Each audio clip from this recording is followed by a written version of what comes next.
महाराष्ट्र राज्य शालेय शिक्षण विभागाच्या आदेशानुसार मोहोळ तालुक्यात इयत्ता 6वीच्या विषय शिक्षकांचं तालुकास्तरीय प्रशिक्षण 2 टप्प्यांमध्ये आयोजित करण्यात आलं आहे। महाराष्ट्र राज्य शालेय शिक्षण विभागाच्या आदेशानुसार मोहोळ तालुक्यात इयत्ता 6वीच्या विषय शिक्षकांचे तालुकास्तरीय प्रशिक्षण 2 टप्प्यात आयोजित करण्यात आले आहे। त्यानुसार पहिला टप्पा दिनांक 14 ते 17 जुलै दरम्यान श्री दत्तप्रशाला मोहोळ स्टेशन येथे पार पडला, तर दुसरा टप्पा 20 ते 23 जुलै दरम्यान देशभक्त संभाजीराव गरड महाविद्यालय मोहोळ येथे सुरू आहे।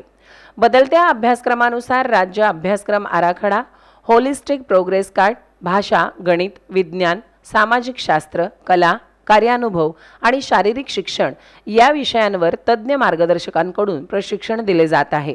या प्रशिक्षणामुळे शिक्षकांच्या अध्यापन कौशल्यात आणि विद्यार्थ्यांच्या गुणवत्तेत निश्चितच वाढ होईल असा विश्वास प्रशिक्षण सहाय्यक समन्वयक लक्ष्मण भोसले यांनी व्यक्त केला आहे।